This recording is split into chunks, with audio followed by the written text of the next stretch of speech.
네, 하나님 말씀 보겠습니다. 마태복음 7장 15절에서 20절 보겠습니다. 마태복음 7장 15절에서 20절.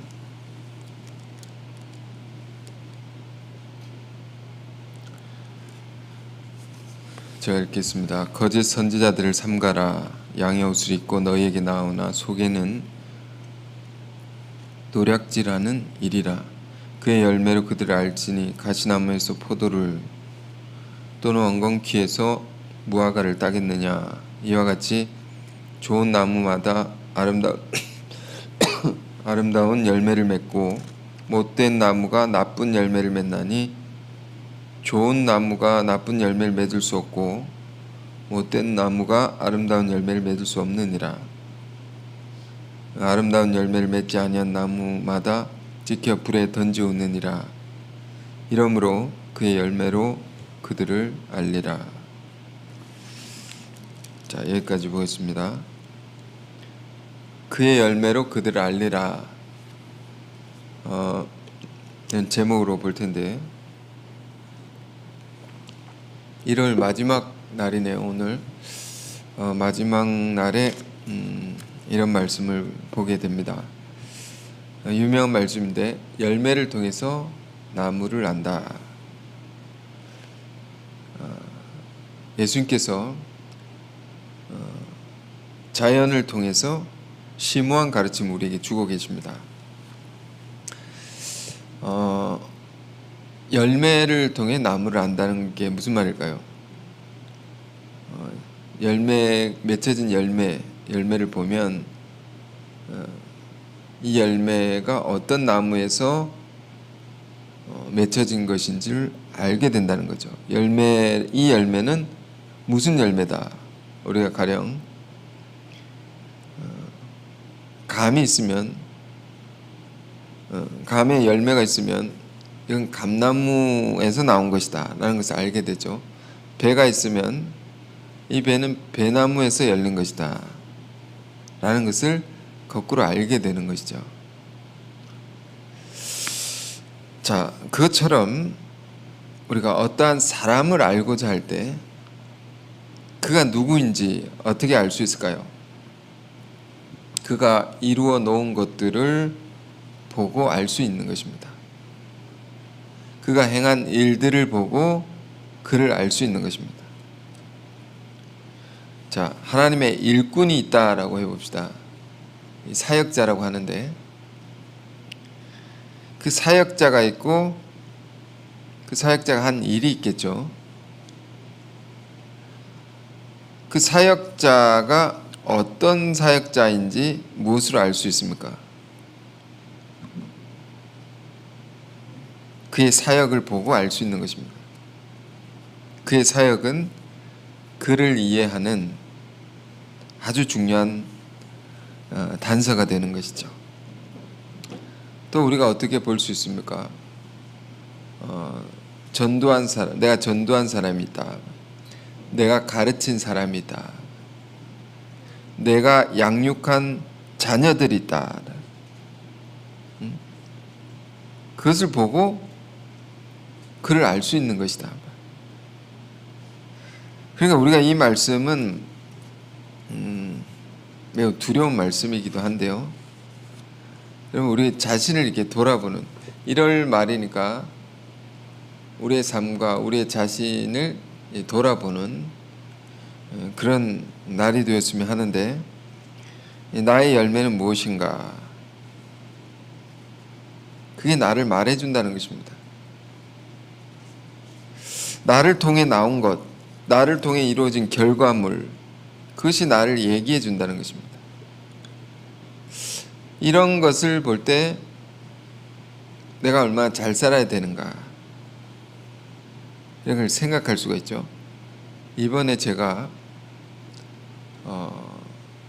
장례 집례를 꽤 길게 했습니다. 한 4일 동안 미국에 오신 성수하님 목사님의 모친께서 돌아가셔서 장례 집례를 꽤 길게 했는데, 한국의 장례와 미국의 장례를 차이를 얘기하시면서 미국의 장례식에 좀 좋은 점이 있다는 것, 좋은 것을 얘기를 해주셨습니다. 이제 미국의 장례식에서는 이게 몇 번의 예배를 드리지 않고 이제 한 번에 뭐 예배를 보통 드리는데, 그 예배를 드릴 때는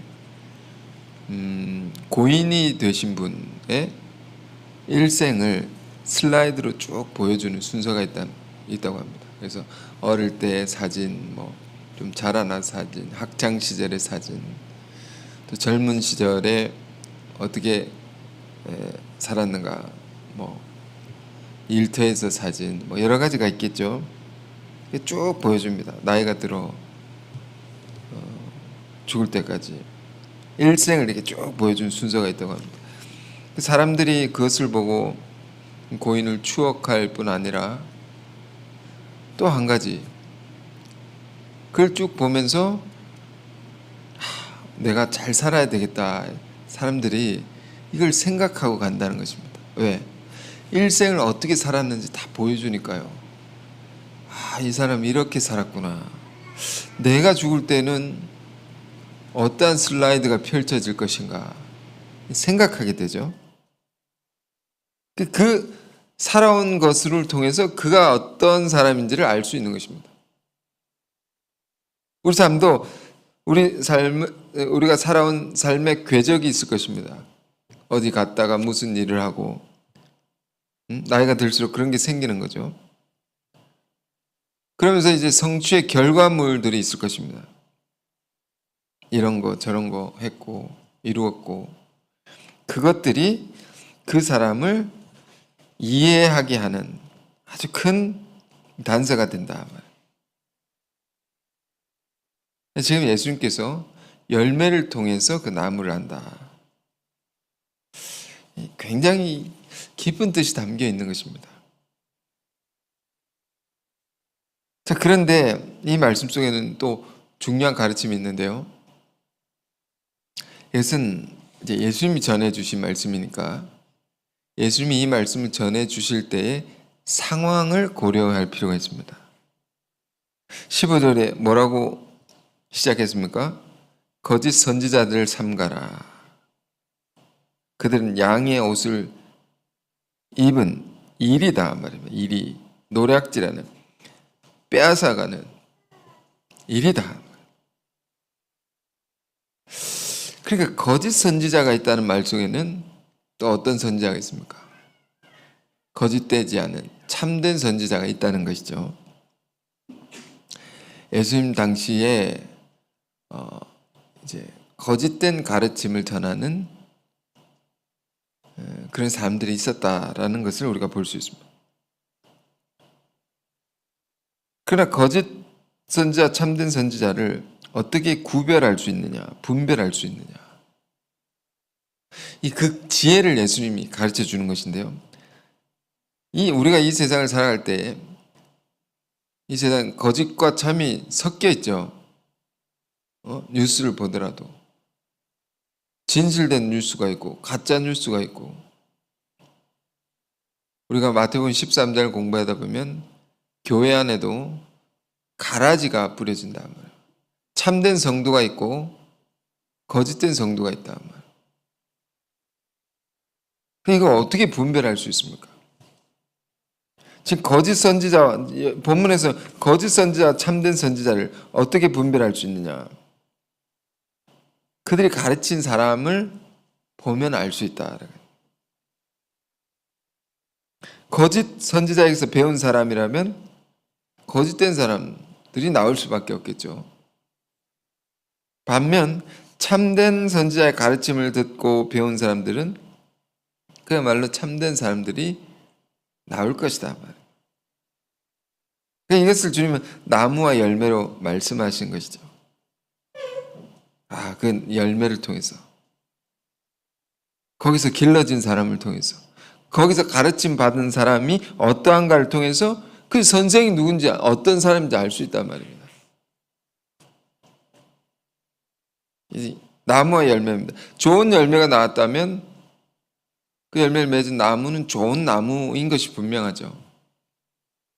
나쁜 열매가 나왔다면 마찬가지로 그 나무도 분명 나쁜 나무임이 틀림이 없다. 자연의 법칙은 틀림이 없습니다.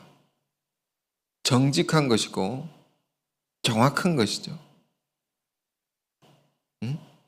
그래서 오늘 주님이 주신 말씀이 가시나무에서 어떻게 포도를 따겠느냐, 엉겅퀴에서 어떻게 무화과 이 열매를 따겠느냐, 불가능하다는 거죠. 자, 야고보서 3장 12절에도 비슷한 말씀인데, 야고보서 3장 12절에 자, 내 형제들 어찌 무화과 나무가 감람 열매를, 포도나무가 무화과를 맺겠느뇨, 이와 같이 짠물이 단물을 내지 못하느니라. 그렇다 말입니다. 열매를 보면 그 나무가 어떠한 것인지 분명히 알 수 있다. 우리 신앙도 마찬가지입니다. 뿌리가 있기 때문에 열매가 되는 것이기 때문에 우리도 영적인 뿌리가 있고 그런 말미암아 내가 열매가 된 것이죠. 우리를 길러준 사람이 있고 그 말씀을 전해준 분이 있고 그걸 통해서 오늘의 내가 있는 것이다 말입니다. 결과죠. 우리는 한국 속담에 콩 심은 데 콩이 나고 팥 심은 데 팥이 난다. 같은 말입니다. 선한 것에서 선한 열매가 맺힌 것이고 악한 것에서 악한 열매가 맺힌 것이다. 자, 예수님이 왜 이런 말씀 주는지 우리가 생각해 봅시다. 여러분, 이 말씀을 실감한 사람도 있고 그런 게 있나 보다 이렇게 들리는 사람도 있겠죠. 예수님 시대에 거짓된 선지자들이 굉장히 많았습니다.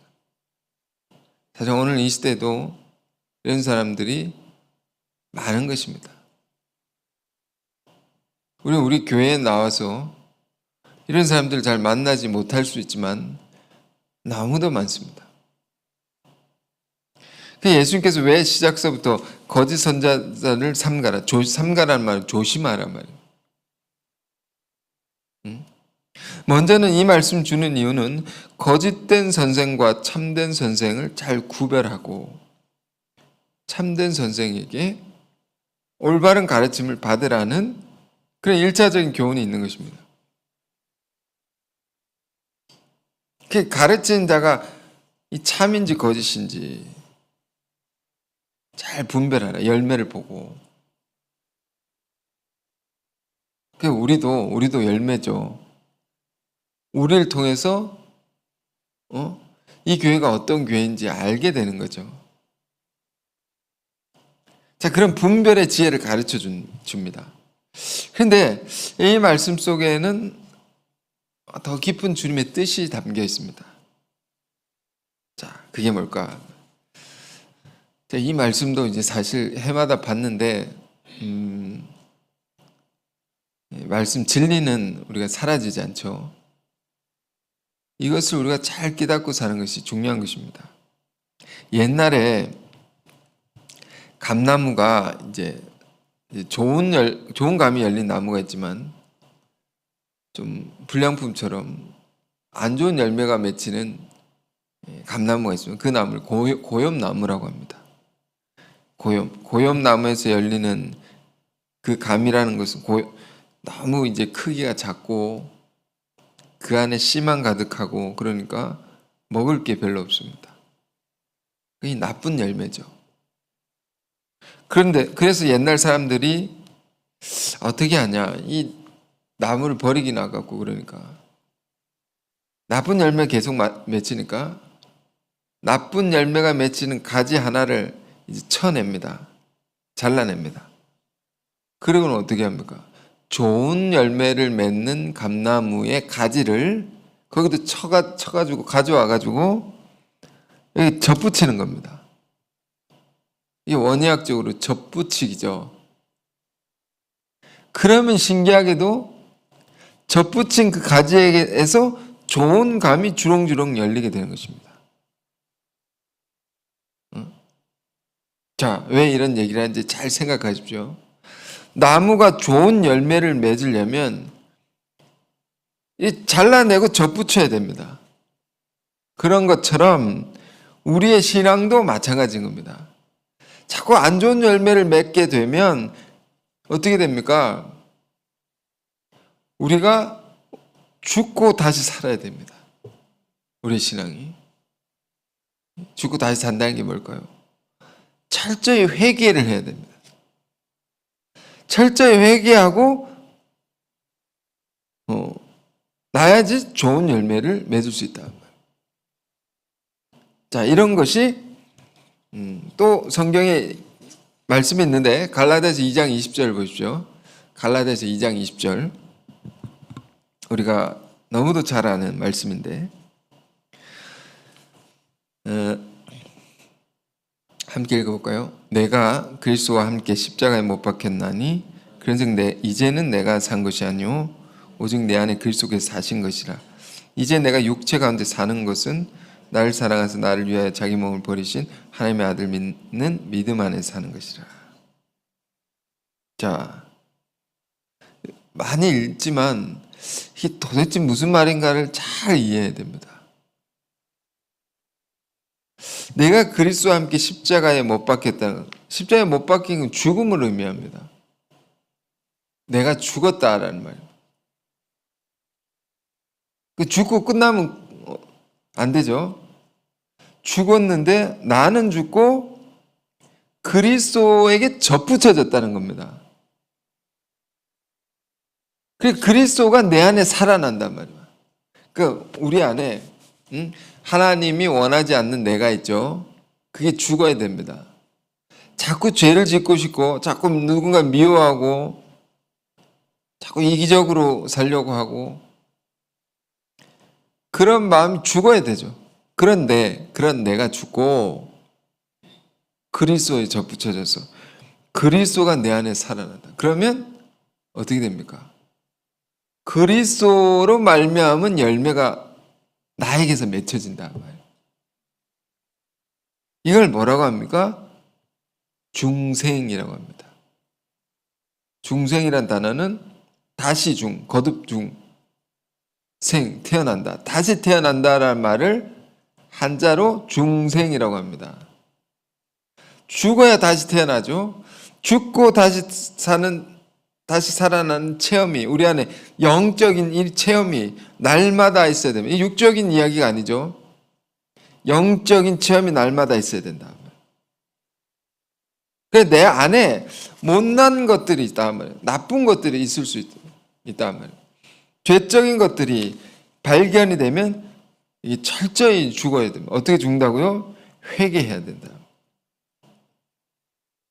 그리고 주님의 말씀의 은혜로 다시 살아나야 된다. 그래야지 나로부터 나쁜 것이 또 일어나지 않죠. 나오지 않는단 말입니다. 온전히 죽을 때에만이 그리고 주님의 은혜로 다시 살아나. 이 죽고 다시 산다.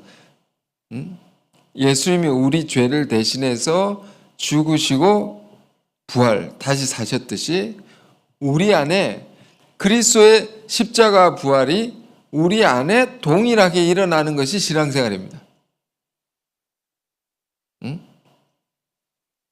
자, 이런 체험으로 인생이 역전된 사람이 있습니다. 누가복음 5장을 보면 예수님이 베드로를 부르신 얘기인데 처음에 그의 이름이 나중에 예수님께 이름을 받았을 때 베드로 반석이라는 뜻의 베드로라는 이름을 받았지만 그전에는 시몬이었죠. 시몬을 제자로 부르시는 이야기가 나옵니다. 이제 시몬이 늘 하던 것처럼 바닷가에 나가서 그물을 내렸는데 하루 종일 내렸는데 고기를 잡지 못했습니다. 그런데 예수님이 그물을 다 깊은 곳에 내려 물고기를 잡으라. 시몬이 어떻게 합니까? 예수의 말씀에 의지하여 내가 내 방식대로 늘 그렇게 했지만 그러나 예수님의 말씀 의지하여 순종하여 깊은 곳에 그물을 내리리이다 해서 순종을 합니다. 그랬더니 배에 물고기가 가득 차가지고 그물이 찢어질 정도로 엄청나게 많은 물고기를 잡게 됩니다. 자, 그리고 나서 그 다음이 중요한데요. 이 시몬 베드로가 어떻게 합니까? 와, 물고기 많이 잡았다고 막 들떠가지고 신나가지고 자랑하거나 그런 것이 아니고 갑자기 분위기가 숙연해졌습니다. 진지해졌습니다. 그래서 어떻게 합니까? 주님, 제가 죄인입니다. 나를 떠나소서. 이렇게 말합니다. 이게 갑자기 무슨 말일까요? 베드로 안에 그 순종함으로 자기 안에 있는 불순종의 깊은 죄를 깨달은 것입니다. 순종했을 때 이렇게 놀라운 결과를 맺게 되는 것을 보고 내가 얼마나 순종하지 않았는가를 그 순간 깨달음이 온 것입니다. 그래서 철저한 회개가 일어나서 이런 고백이 터져 나온 것이죠. 저는 정말 죄인입니다. 정말 불순종했습니다. 그 회개가 일어남으로 그의 인생이 완전히 바뀌어져서 예수님을 따르는 예수님의 제자가 되었다. 그의 인생이 빈 그물로 궁핍했던 그런 삶에서 예수님으로 말미암은 풍요로운 삶을 살아가게 됐다. 이렇게 인생이 역전이 된 것이죠. 전환이 된 것이죠. 마찬가지로 우리도 이 세상으로부터 묻어온 죄적인 습관들이 있습니다. 우리는 어차피 우주에서 살아가는 것이 아니고 이 지구에서 살아가지 않습니까? 이 세상에서 살아갑니다. 그러면 세상으로부터 묻어오는 죄의 습관들이 있습니다. 세속적인 문화가 있습니다. 우리가 하나님 뜻대로 거룩히 살기를 원하지만 세상 그렇지 않기 때문에 여러 가지 문화 매체들을 통해서 미디어들을 통해서 그런 것이 우리에게 오는 거죠. 이런 것들이 내버려 두면 세상에 이제 젖어버리고 물들어 버린다. 그럼 세상 사람들이 살아가는 것처럼 살게 되고 그러한 열매를 맺게 되는 거죠.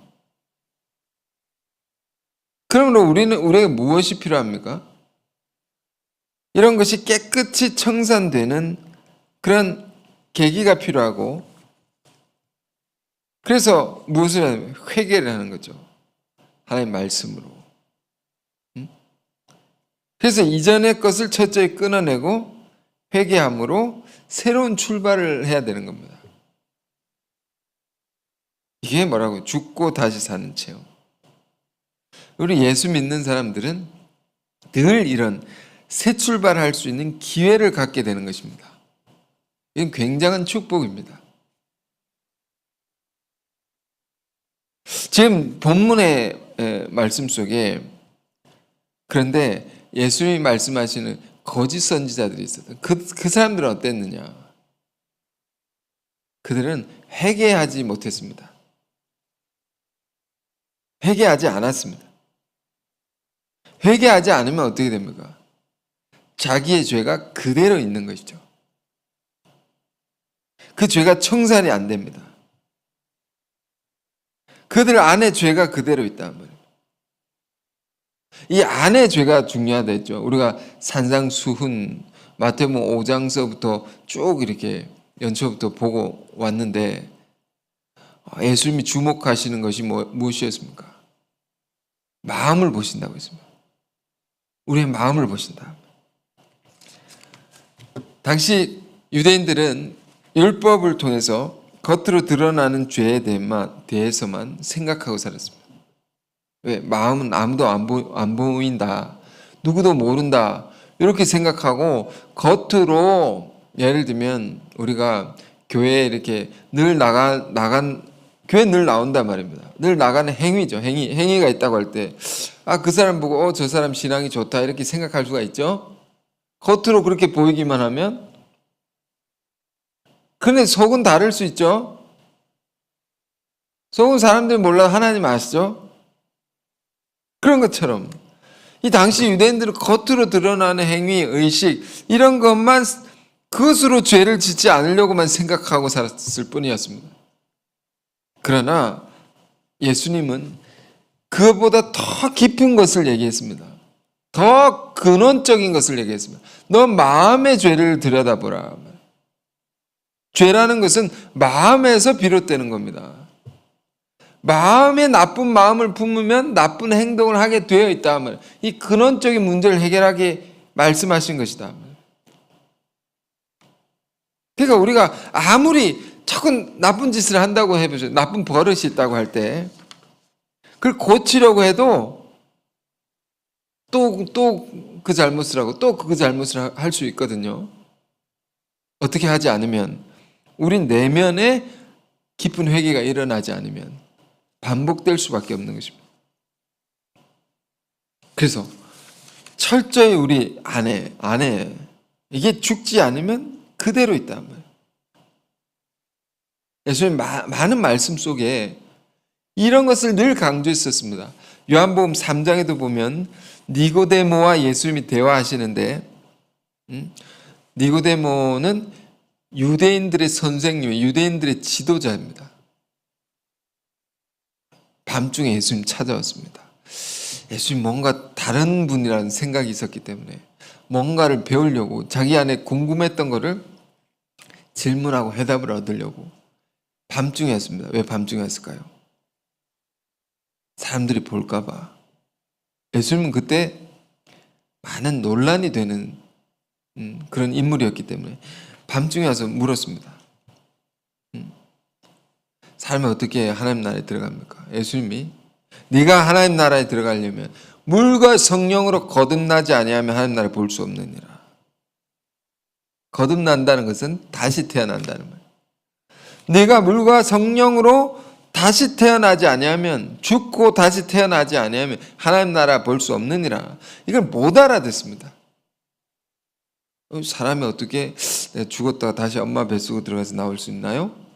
야, 그 말이 아니다 말이야. 그 말이 아니다. 내 말은 그 말이 아니다 말이야. 네 안에 문제가 근본적으로 달라지지 않으면 네가 바뀌지 않는단 말입니다. 우리가 말과 행실을 다스릴 뿐만 아니라 항상 우리 인생이 변화되려면 무엇이 필요합니까? 근본적으로 우리 내면의 죄악이 진리의 말씀 앞에 철저히 깨어지지 않으면 안 된다. 이런 걸 뭐라고 하는지 아십니까? 성령 세례라고 합니다. 성령 세례. 세례는 두 가지가 있는데 물과 성령으로 물 세례가 있고요. 성령 세례가 있어요. 물은 우리가 이제 세수할 때 겉면을 씻죠. 겉으로만 겉에 더러운 것을 씻어내린 거죠. 성령은 뭡니까? 우리 속에 더러운 것을 씻어냅니다. 그러니까 우리 인간이 진정으로 변화될 수 있는 것은 성령 세례를 받아야지 변화될 수 있다. 사실은 어떠한 노력으로 사람이 바뀌는 게 아니거든요. 조금 바뀌었다가 다시 돌아옵니다. 어떤 사람은 안 바뀝니다. 이렇게 말해요. 그거 맞는 말이죠. 그러나 또 틀린 말이죠. 왜? 어떤 사람도 성령 세례를 받으면 바뀌는 겁니다. 이걸 조금 더 설명하면 성령 세례가 뭡니까? 성령은 진리의 영이기 때문에 하나님의 말씀을 여러분 굉장히 진지하게 듣고 마음으로 받으면 성령이 그 듣는 말씀을 통해서 우리 가운데 임합니다. 이 안을 변화시켜 주십니다.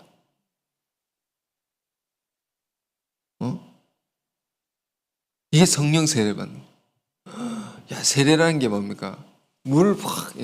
축구 선수들 꼴을 넣으면 물을 막 이렇게 뿌립니다. 이 물 세례를 베푼다고 준다고. 진짜 물 세례는 이제 바닷속에 머리까지 다 빠뜨려야 되는데 빠뜨렸다가 끄집어내는 게 이제 물 세례죠. 근데 성령의 큰 말씀을 통해서 우리가 은혜를 받지 않습니까? 큰 은혜를 받으면 이제 뭔가 성령 부어 주소서 이런 기도를 하는데 우리가 성령이 막 물 붓듯이 엄청나게 부어주면 사람이 싹 달라집니다. 그 성령 세례를 받아야 된단 말입니다. 우리가 사람이. 그래야 우리가 바뀌어진단 말입니다.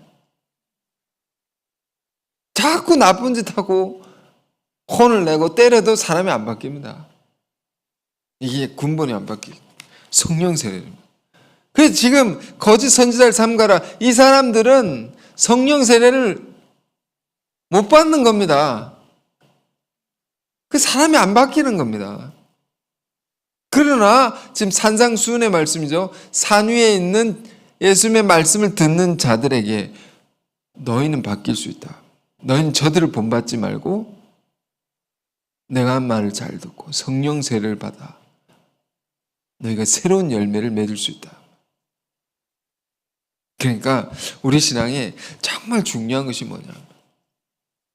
하나님의 말씀을 여러분 늘 들어야 되죠. 말씀을 진리니까 진리는 바뀌어지지 않습니다. 푸른 변하고 꽃은 시들어지나 주의 말씀은 영영이 서리라. 이런 이사야 예언의 말씀이 있습니다. 주님의 말씀은 진리는 영원한 것이기 때문에 그 말씀 앞에 자기를 돌아봐야 됩니다. 그 말씀 앞에 자기가 심판을 받아야 됩니다. 회개를 잘해야 됩니다.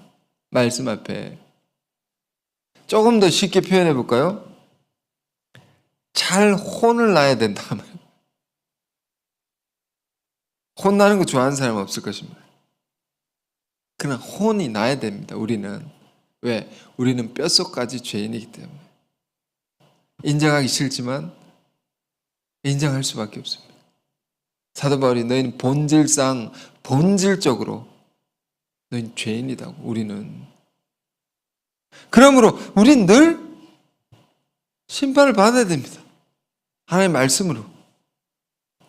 근데 누군가가 나의 부족함을, 나의 죄를 지적하고 잘못을 얘기해 줄 때 그것을 잘 받아들이고 빨리 자신을 바꾸는 자가 있다면 정말 훌륭한 사람이죠.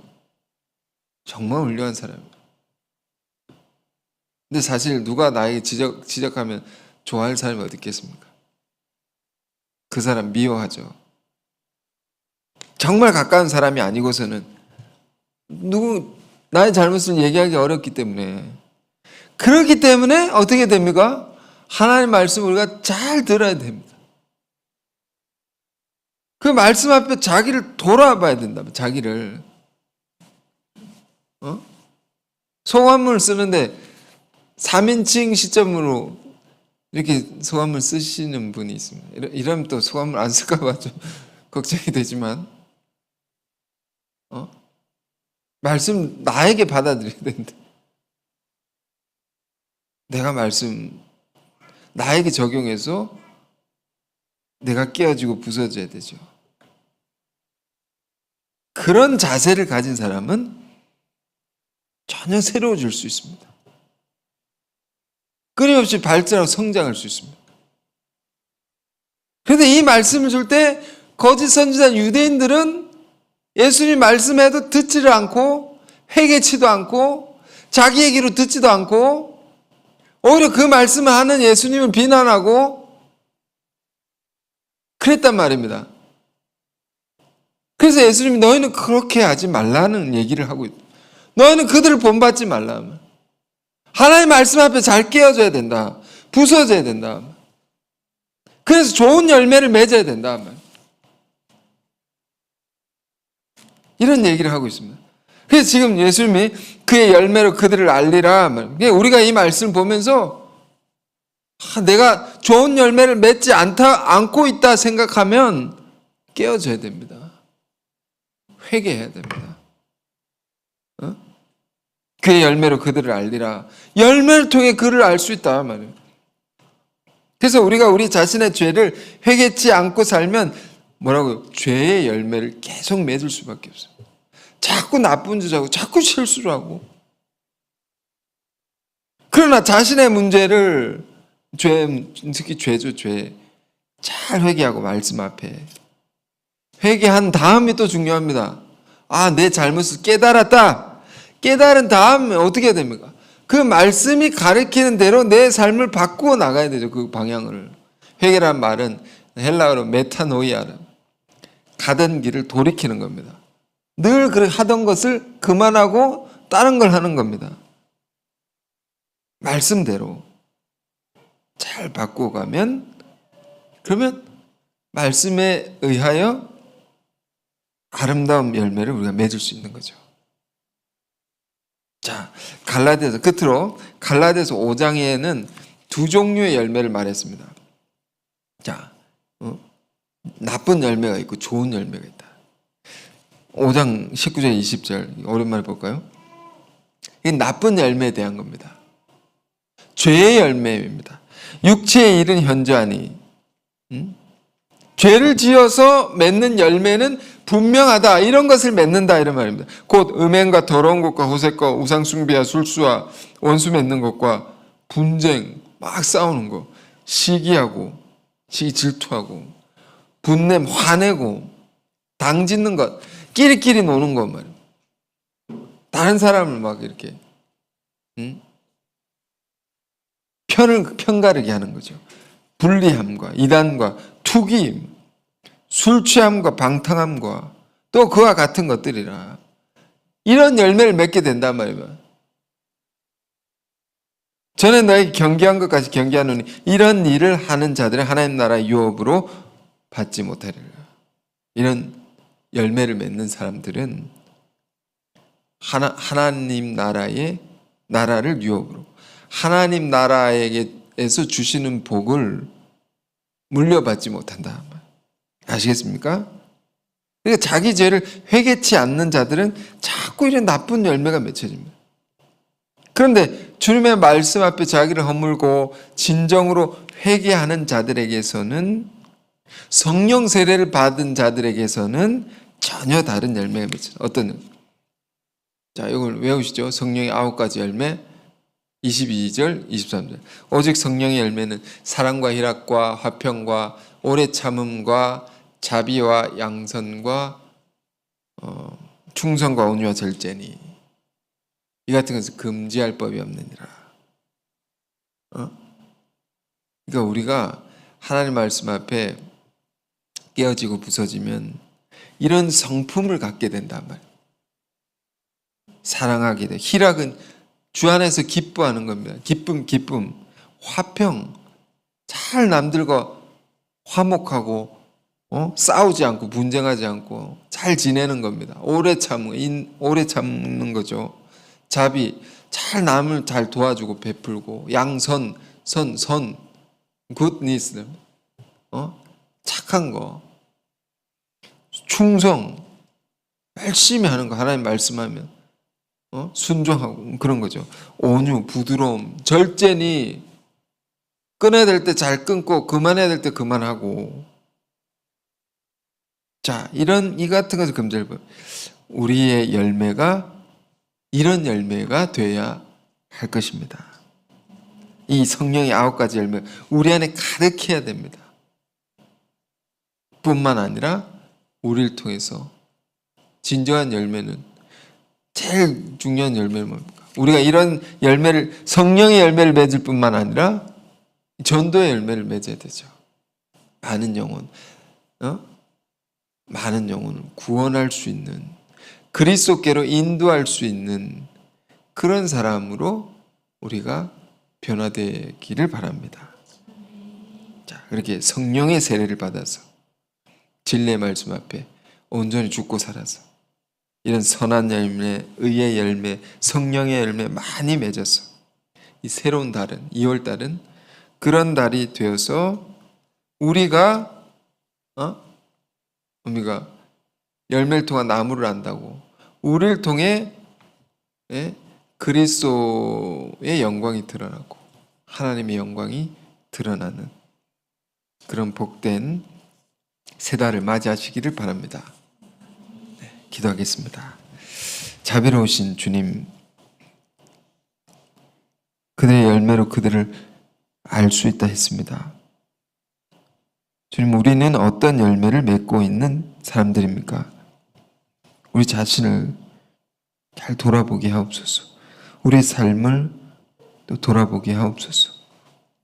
좋지 않은 열매를 맺고 있다면 철저히 회개할 수 있게 하시고 성령의 세례를 받아 죽고 다시 살게 하셔서 전혀 새로운 열매, 의의 열매, 성령의 열매, 많은 영혼을 구원할 수 있는 그런 열매를 맺는 우리들 되게 하여 주옵소서. 예수 그리스도 이름으로 기도했습니다. 아멘.